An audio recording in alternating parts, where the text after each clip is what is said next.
Hi friends, welcome back to Bushcrafting on a Buck. This is our series Testing Temu, where we get Temu products, put them to the test, and let you know if they live up to the hype and if they would be a good addition to your bushcrafting set.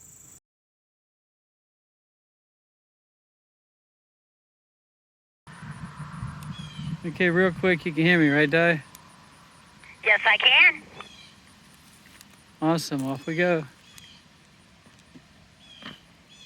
And I will call you at certain landmarks I can identify. Where I live is 2 miles north of the graveyard just outside of the main town. You can find landmarks, and when we get to a certain point, I'll call in, check in, and we'll keep track of how the signal goes. When I do, I'll have this on so you can hear what it sounds like. This is the road you hear with all the noise. If you look through the trees over there, you might be able to make out the railroad tracks. That's a visible landmark, this gap here among the road trees. And this particular sign right here is the sign we're going to use when I call for my first check on the radio signal. Okay, Di, first check, we're at the no passing zone sign. Still hear you, baby. Alrighty, I'll let you know the next place I get spot. How we doing, Di? Doing just fine. Yep, you're loud and clear here, thanks. I'll let you know in a minute. All right. You can look the distance up there. There's a guardrail. That's going to be the next place where I check everything. Now you can see the busy road here, and you can definitely see the railroad tracks over there. Okay, now we're about to the guardrail. Okay, Di, I'm right at the moment, by the way, I'm at the just where we pick up the guardrail on the east side of the road. Okay. Alright, I'll let you know here in a minute. Probably when we get down to that road that crosses over, will be the next place I call you. All right then. Okay, we're walking down, getting closer. Wind is blowing from the coming in from the northwest. There's a pretty good breeze. Alright, I'm getting closer to where I'm going to do my next check-in on the radio. You know, we have nice people who live out in this area. Had a couple people slow down and ask if I needed a ride, which, if I didn't need a ride, it would be awesome. So, but I'm just walking down here with the radio doing a test, so, and I don't mind the walk. Right up there, hang on. Right up there, we have a road that goes back. That's the next place I'll be calling, checking in. Got a farm implement coming out of that side road, which is my next check-in point.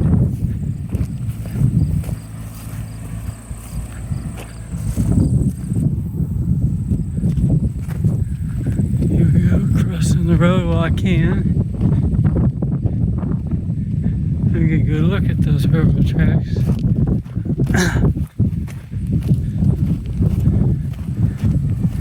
You read me, Di?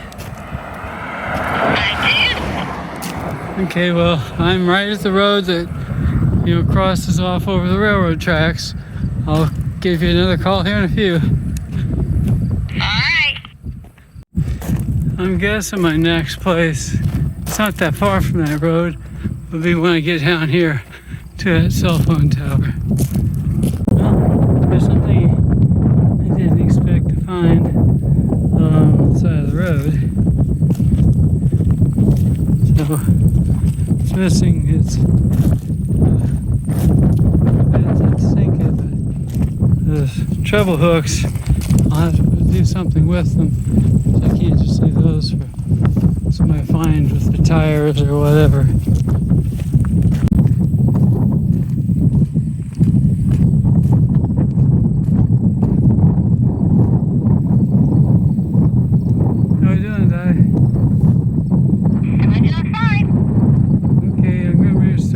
Next I'm here at the cell phone tower. Up ahead, in the distance, there's a no passing zone sign.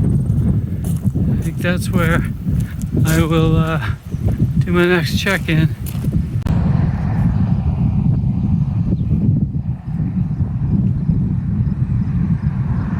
Well, I can't tell with the sunlight. That sign is visible, but I'm assuming it is. Hey, Di, can you hear me? I can. Okay, I'm at the no passing zone, about to head into the S-curve. I'll give you another call in a minute. All right.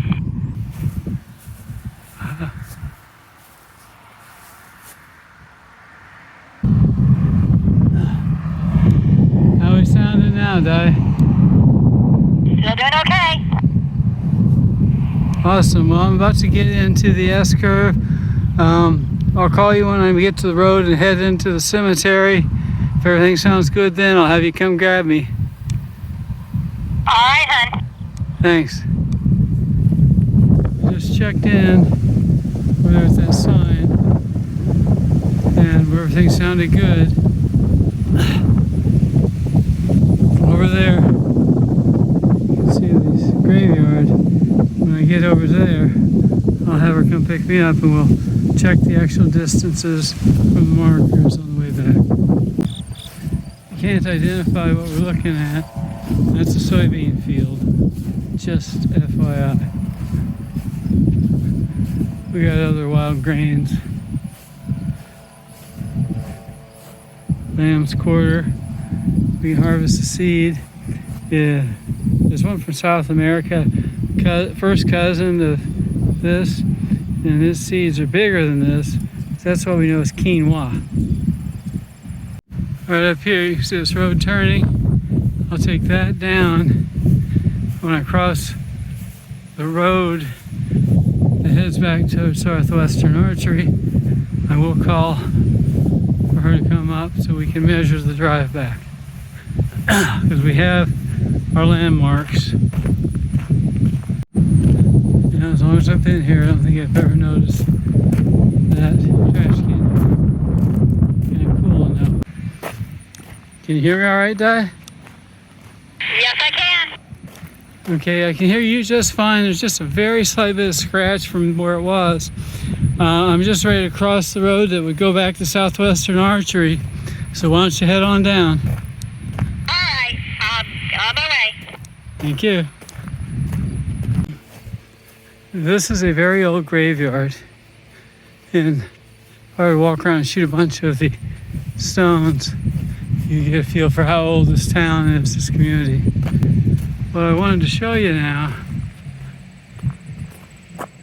is, you see that fence? We're going to talk about that fence. It was believed in years gone by, superstition, that ghosts, spirits, shades of the disembodied spirit that is looking to possess another body. They could not believe that they could not cross over iron. So here we have a place where funerals could be held, not graveside. Here at the graveyard, we have a wrought iron fence, because you could stand here and have everybody meet and assemble in this area, and it didn't matter how long the funeral took, because shades could not take possession of you quickly, but they could be in here and you would not have to worry about any spirits messing with the people who were here at the graveyard. So just a tidbit of trivia for you about why, if you find an old graveyard, you may just find a wrought iron fence somewhere. I've seen them where they're only about 4 to 6 inches tall. This one's a little more conspicuous. But there we are. A safe haven for anybody here for a burial, for a funeral. Here we have one died You make it the first part 30th, 1870. That's been a little while, huh?